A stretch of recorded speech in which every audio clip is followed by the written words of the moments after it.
Hey friends, coming to you today with kind of a quick and easy little Mother's Day gift idea or some special lady in your life for this weekend.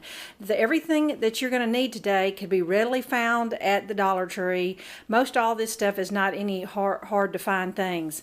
The first thing I picked up was one of these little bamboo cutting boards. Dollar Tree does sell burlap, but you could really use any kind of little scrap fabric you have. Solid color would probably be best because you are going to make a little pocket and going to put floral in it, and you don't want it to clash too much. You're going to need 1 yard of some thin ribbon. Just happen to have a bunch of single flowers, so if you just picked up one little dollar bush at Dollar Tree, that would be plenty. Now you're going to need about a dozen thumbtacks, the little white ones like this. I'm not going to keep them white. I'm going to actually color mine. I didn't know if you know you could change the color of these little metal thumbtacks using Sharpie markers. I'm pretty sure Dollar Tree does carry the little cup hooks. They're a little bigger than this. I just happen to have these brass ones that I picked up from somewhere, so I'm just going to use what I have. But Dollar Tree does sell these little cup hooks, but I believe they're white. So if they're white, you're going to keep your thumbtacks the same color. But since mine are brass and I'm looked all over for my gold Sharpie marker,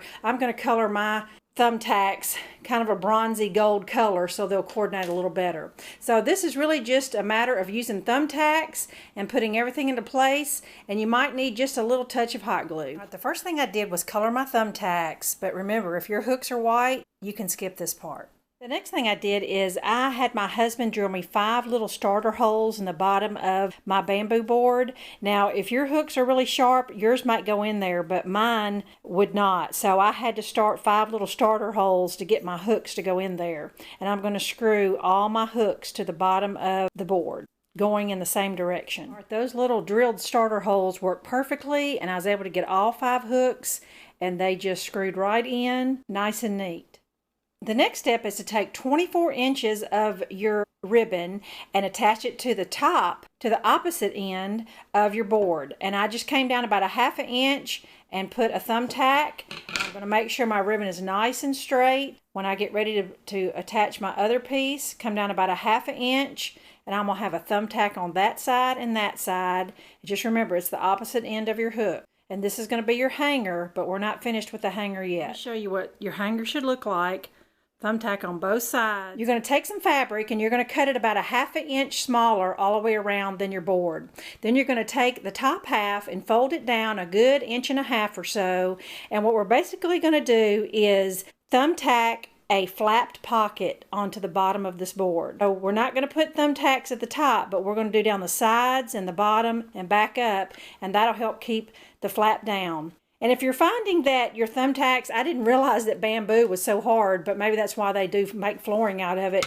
I've had to actually go get a little rubber mallet to help my thumbtacks go in, because man, this wood is tough. What you can do is you can take your scissors or your pair of tweezers, whatever you have, hold that, then just use your little tack hammer or whatever you have to place the tacks where you want them. So I'm going to do about 3 on each side and 3 at the bottom. Just kind of space them to where it looks neat. I have my pocket in place now, and I guess by going down versus to the side, these were a lot easier to push in, so I didn't have to use my little hammer or anything. But I did get them started, and I'm going to go back and hit them a little harder and make them flush, because it really kills your thumb. But I will tell you, use that little scissor technique to get those side ones in, because those were a little harder. But okay, as far as florals, you're just going to need 4 or 5 little sprigs of something. Mine is just a hodgepodge. I've got a little greenery and 2 or 3 flowers, and I'm just going to make it work. Use what you got. And I kind of like it where it kind of hangs over just a little bit. It just makes it look a little bigger. And I got a 3rd piece of little greenery here. Trying to do this one-handed. And then I got 3 little flowers here. I'm going to stick this pink one here. And then once I get it hung up, I can kind of adjust it. Mixed flower bouquet in there. And then I'm going to take the last little 12 inches, because I had a yard of ribbon, I'm going to just hot glue a little bow to the center of my pocket. Now, here is my quick and easy little Mother's Day gift. I'm going to move in a little closer and explain to you that I cut the ribbon in half and tied it in a bow just like you do your shoes. And that's what it's hanging by. Here's my little pocket of floral that can be changed out. In the fall, put some fall flowers in there. Christmas, put a poinsettia. And the hooks down here have multiple uses. She could use it as a jewelry organizer for necklaces or bracelets, or even a key organizer. What I love about this, it has multiple uses. It can be changed out seasonally, and just about anybody would love something like this. So I wish you all a very happy Mother's Day, or you get to spend it with a special lady in your life.